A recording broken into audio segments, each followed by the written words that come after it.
A member of that committee, Independent Senator Angus King from Maine. Always good to see you, Senator. Chris, good to see you this morning. What do you say in response to the 73% of Americans in that poll who say this investigation must be independently done? Well, I understand that. I hear a lot of that in Maine, and I think that's a natural reaction.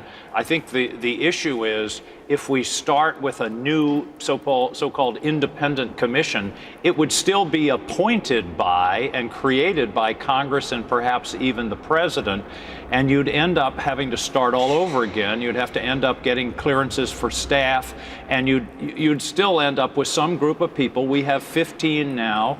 8 Republicans, 6 Democrats, and me. It would look largely like that, and I don't know that you would really gain anything. Plus, our committee has a history of dealing with the intelligence community. We know the people. We have the clearances. We're already deep into the document search. We had staff members at the CIA all weekend going through the documents. So I understand that impulse, but I'm not sure you would really be any further ahead. And in the long run, we have to produce a report that's credible. I understand that. And if it's not credible, if it's not independent, then the public isn't going to accept it. But my pressure is going to be public hearings, get the witnesses before, let the public see what we see and draw the same conclusions. All right, so then the secondary criticism is the work's not getting done. There's reporting out there that you don't have enough staffers, and the staffers who are appointed to this aren't really professionally up to snuff. They're not lawyers, they're not forensic people, they don't have an investigative background. What do you make of that situation? Well, they do have an investigative background. Some of the people that are working on this worked on the committee's investigation of the Benghazi, of weapons of mass destruction, of the massive torture report. So these are people that have experience. I think at some point, Chris, in this process, when we get to the point of calling witnesses and interviewing witnesses, I think we should bring in some prosecutorial experience, if you will, people who are experts at examining witnesses and getting to the bottom of those kinds of questions. We're still building up to that. So I see that as a progression in terms of how we staff. But right now, we're plowing through thousands of pages. I've been out to the CIA myself, read through many, many documents, continuing to do that. We've got to have the background. This is a really complex matter involving at least 3 federal security agencies, a foreign government, probably, I don't know how many people, a number of people that are involved that have to be interviewed. So I think I understand the frustration. I feel it myself. Everybody wants to get on with this. Everybody wants to get an answer. But my major concern is that we get it right. And what about the reporting that Senator Burr, obviously the chair of the committee, Republican, has not been quick to sign off on the subpoena requests that are coming from the Intel Committee? What do you think of that? And has there been any sign, in your estimation, of partisan blocking? The answer to your second question is no.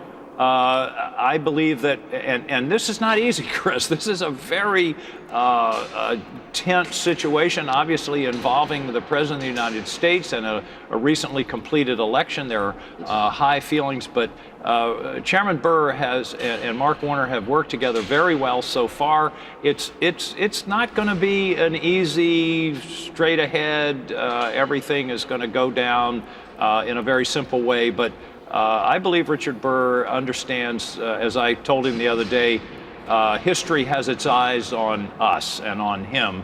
And this is probably the most important work any of us have ever done. It may be the most important work we ever do. And so we have to be sure that we do it right. I haven't seen evidence of Chairman Burr slow walking this. If I do, all right, I'm going to poke him. All right, let me know. I'll give you a good platform for poking right here on New Day, sir. So this meeting with the full Senate and the president for a briefing on North Korea, unusual. What do you make of it, and what do you make of the White House's posturing on North Korea? Well, it's not unusual in the sense that we have these kind of briefings quite frequently. We had one about 3 weeks ago, 2.5 weeks ago, on the strike into Syria.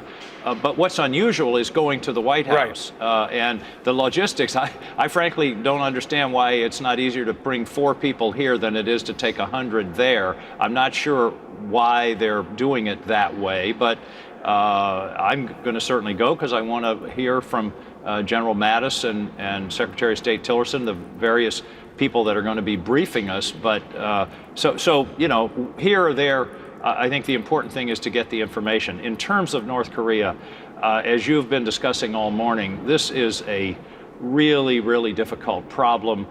In my view, it's only going to be solved, and I'm not even sure what solved means, but perhaps to get to a pause in this nuclear pursuit by the North Koreans, it's only going to be solved through China.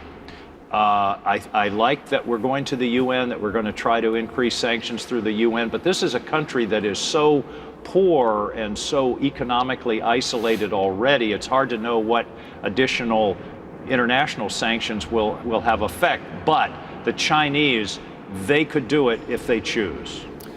Senator King, as always, thank you for your perspective. Have a good time up at the White House. Thank you, Chris. Allison. Okay,